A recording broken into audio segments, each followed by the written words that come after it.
Hello, my name is Daniel Crawford, and I'm welcoming you to yet another edition of the Inequality Chronicles, the November edition. Stories: Dark Democracy, Make Them Pay, Go Scrooge Yourself, and the Invisible Economic Boom. Story number 1, Dark Democracy. Article's title: Dark Money and Our Looming Oligarchy. The source is the Daily Beast. The author is Michael Tomasky, and the date of his publishing was October 22nd. The bullet points: outside groups are on track to outspend official campaign committees for the first time in our history this year. Much of this money is being spent not by super PACs, but by supposedly tax-exempt 501c4 and 501c6 groups that don't have to disclose their donors and aren't even supposed to electioneer anyway. It's been a constant theme of this show that our democracy is under assault. It's a constant theme of pretty much everything I do politically here as of late. And I had meant to do this show before the election, but since we're well past the election now, it's important to note this key point here, that the huge loopholes that are left in our tax laws, it leaves this opening for these so-called tax-exempt groups to advocate for their position, but do so in a way where they know it'll manipulate the election results. Not saying they get in there and they change the election results, but they can influence the people on how to vote using this unlimited ability to spend money on campaigns, thanks to Citizens United. And on top of that, they don't have to tell who their donors are because they're tax exempt.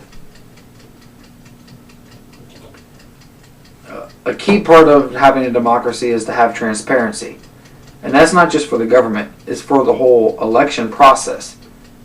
If we don't know exactly how we're electing people or how we're presenting the issues to be determined by the people, then there's something wrong with our democracy at its very core.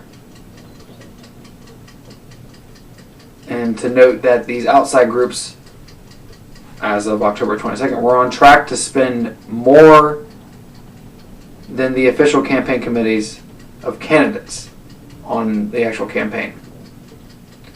And if I remember hearing correctly, this became the most expensive election in our history. This is going to be a trend. At least every 2 years, we're going to have the most expensive election, most expensive election. Where does it stop? It's up to us to stop it. Moving on. Story number 2, Make Them Pay.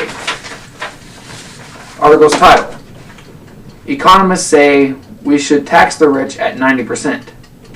The source is Huffington Post. The author is Ben Walsh, and the date of his publishing was October 22nd. A working paper by Fabian Kinderman from the University of Bonn and Dirk Kruger of the University of Pennsylvania has suggested that a return to the Eisenhower-era levels of an income tax rate for the rich at 91% would be best for the economy and for addressing inequality. Contrary to popular belief, the article points out that the marginal tax rate doesn't require payment of taxes of one's entire income at 91%, but 91% of their income above $400,000. So, I actually learned something in reading this article.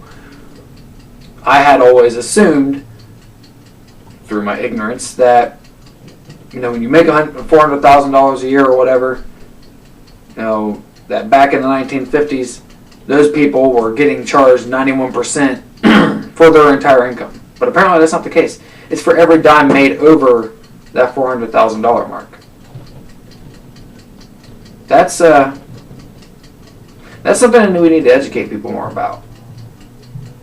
Because obviously, if say the tax rate starts at like $250,000, why can't the 91% start there? Or lower it just a little bit more? I mean, we complain about going into deficit spending of our national debt, but yet at the end of the day, we don't want to do the hard stuff required to pay for it. You know, policymakers, they have this career, they make a career out of saying that it should be us, the poor, the people at the very bottom of society who should be paying for all this. Cut their benefits, cut their help. But they don't want to do anything that requires people to pay more into it. And people who can afford it. They want to make people who benefit the most from it, do more without having some kind of even playing field here. If you're going to try and cut benefits, you at the very least should make the people at the top contribute some as well. It's this would be best for addressing inequality and best for our economy, because whether you like it or not, whether you like the word, the redistribution of wealth from the very top to everyone else is what drives demand. It boosts demand, which in turn drives our economy. You may not like it because it sounds like, you're taking money from someone who earned it and giving it to someone who didn't. But that's how the economy is supposed to work. You can't expect the economy to function and to continue functioning if, at the end of the day, all the wealth that's being generated is being hoarded at the top and not being permitted to spread out amongst everyone else so they can in turn put it to use. They're the ones most likely to put it to use.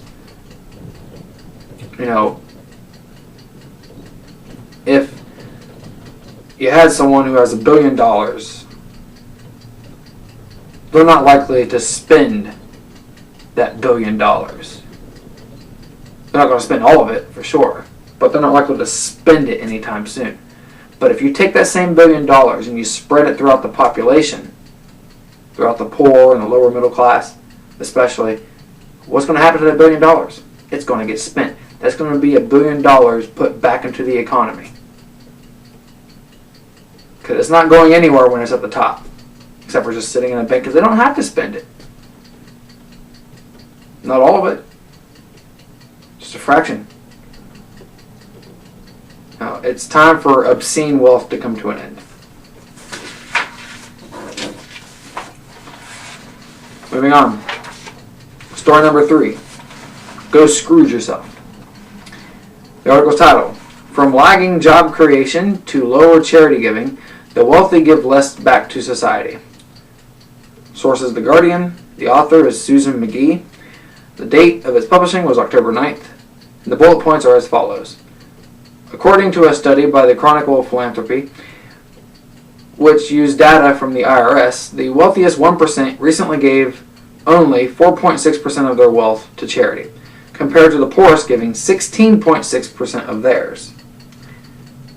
Part of the explanation for this disparity in giving is that empathy is a factor, but another holds that the wealthiest among us chose to give so little because the poor economy has reduced their tax burden enough without the help of a charitable deduction.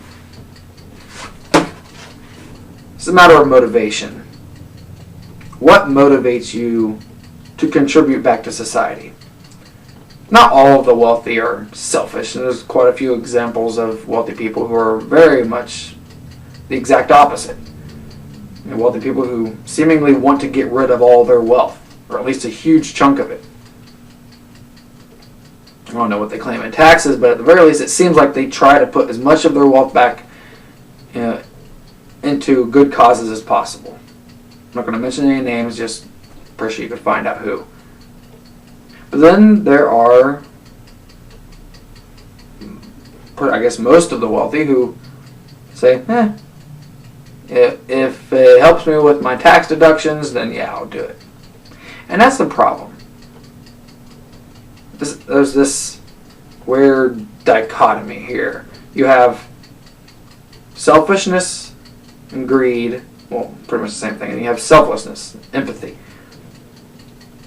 If you're driven to give, to be charitable, by your desire to increase your wealth, say, by way of reducing your tax burden, if you're driven by that, by your pursuit of more wealth, to give back, no, you're not really giving. If anything, you're actually taking away from society because you're reducing your tax burden. You can give to any charity. Seemingly there's a very low standard as to what charities you should give to in order to qualify for this tax deduction. The funny thing is, at the very bottom of society, more of us poor people, because we know what it's like to go without, and we would like to give back, we would like to help those who are in need. Although we're in need ourselves, we contribute a huge chunk of our wealth, almost 4 times as much as the rich do of their wealth. Imagine if that was flipped around, which it, by all means, there would be every right for it to be flipped around, for the poorest to give only 4.6% of their belongings, and the richest to give 16.6%. Imagine what kind of society we would live in if that was the case. Sure, the poor would be giving less of their wealth, but what we give is a drop in the hat compared to what's needed. The wealthy gave almost 4 times as much as they do now. You can imagine a lot of great things being accomplished as a result of that boost and assistance. It's probably not even anywhere near what should be given.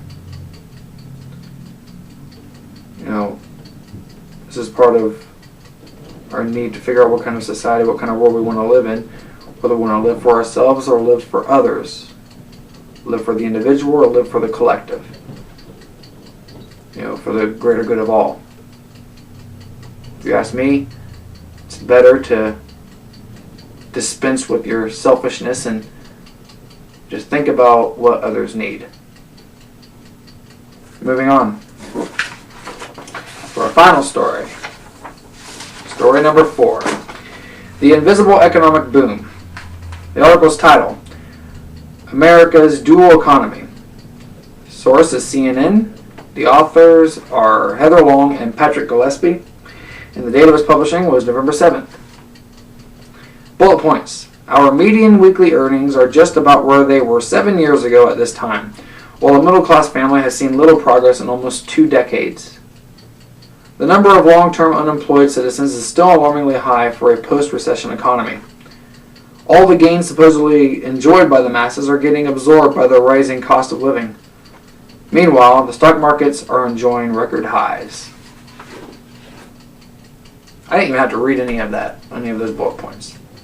You know this story. You're living it. It's the reason why you don't feel the recovery. You say, so what? They say the economy is growing, but where's my chunk? Now one could say, oh, that's just a selfish look. No, it's not. The economy is growing for the select few. And this is part of what I've been talking about all along. It's a concentration of wealth into fewer hands. And as long as we continue down that path, we're going to see more of these deep recessions. They're going to get deeper and harder to get out of, so long as we ignore history and the guidelines for getting out of this. We know how to get out of this. We know how to build a robust economy that is actually booming, but we're not doing it. We're afraid to do it, it looks like, because of fears of socialism.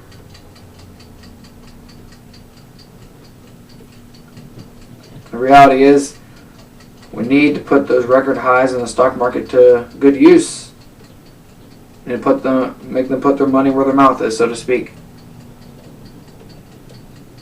We want to talk about this economy booming. We need to make it boom. We've got all this wealth available, but it's not out there enough for us to actually have a self-sustaining boom economy. Not just growth. I mean, even like 5% growth every quarter is growth technically, but no one's going to feel it.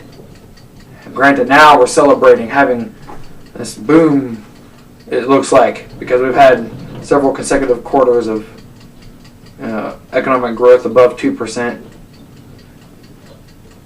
That's nothing to celebrate right now, especially when people are still struggling to just get by.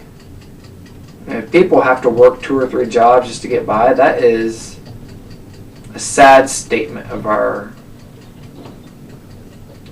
society at the moment. If we celebrate that. I remember George W. Bush once said, and that's uniquely American, said the one woman who said she had to work 3 jobs. You ever get any sleep? He joked. Personally, I don't see that as very funny. I'm fortunate to where I only have 1 job, and people I work for, they call me in whenever they need me. I try to make myself available, but not everyone has opportunities. Not everyone has the assistance that I have. Not everyone has some of the things that I have. And I know that just because my living situation is somewhat decent at the moment, for poor standards. There's a lot of people out there who are starving, who are just having to get off 1 job and then go to the next. Probably, if they're lucky, getting 2-3 hours of sleep in between their jobs, and lucky if they get their meal in there sometimes. Probably have to eat at work or on the way to work. We can change this. We need to. To recap, when the candidates for office spend less on their bid for office than the outside groups trying to influence the outcome, what does that suggest about who's running the show? Taxing the wealthy the way we did during our economy's most prosperous times would help reduce inequality by redistributing wealth from the top to where it belongs, and it would even help the rich in the long term. Before you attempt to excuse the wealthy from facing higher taxation, consider that they contribute very little of their piggy bank to the suffering through charity when left with the option to do so. Yes, the pundits and economists are telling us that the economy is growing, but the growth is not being equally distributed. Instead, we are seeing stagnation.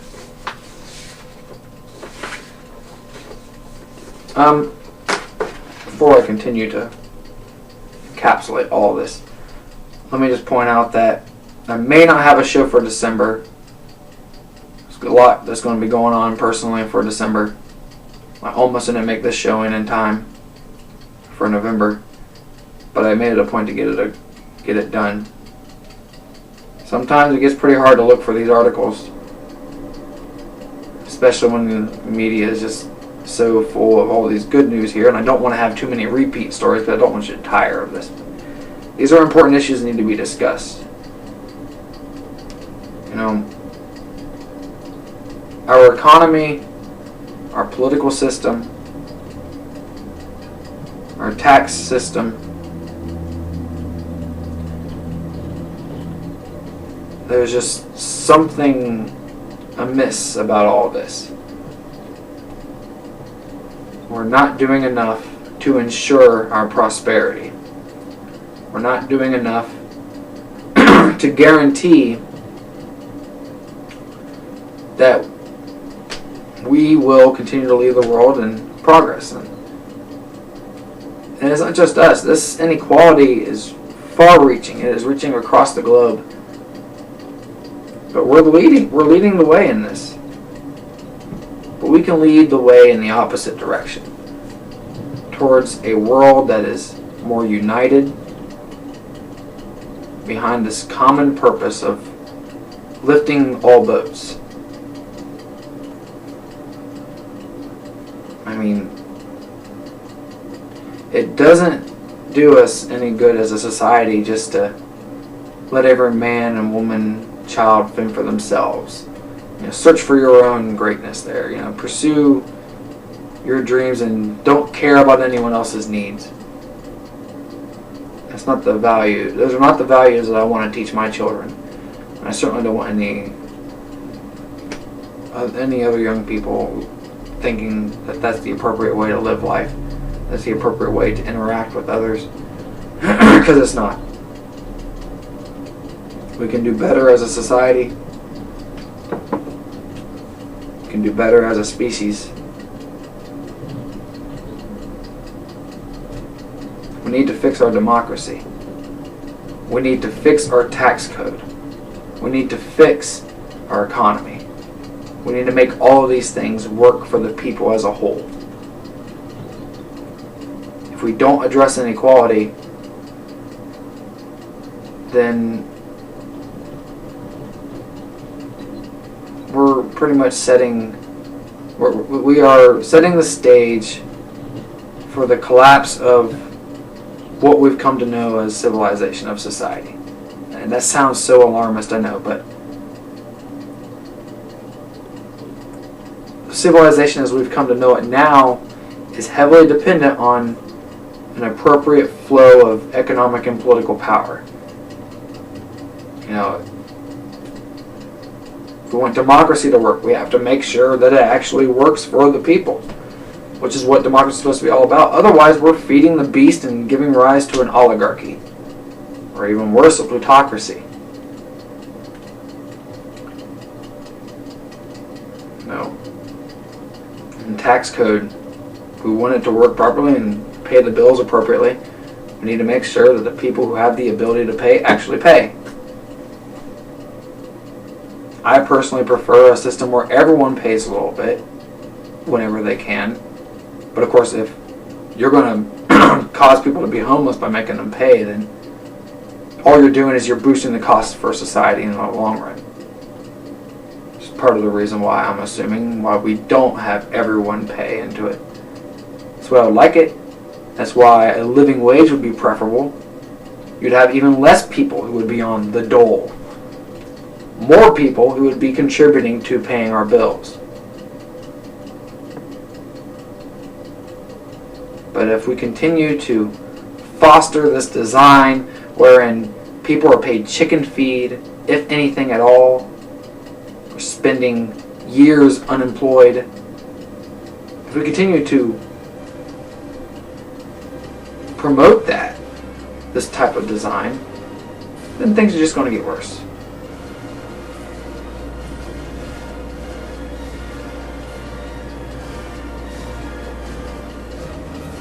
That's all I want to say about that. It's time, for the billionth time, it's time that we wake up. So with Thanksgiving coming up, I wish everyone a happy Thanksgiving. And if I don't have another show before, then happy holidays and happy new year. Work will continue. We move forward.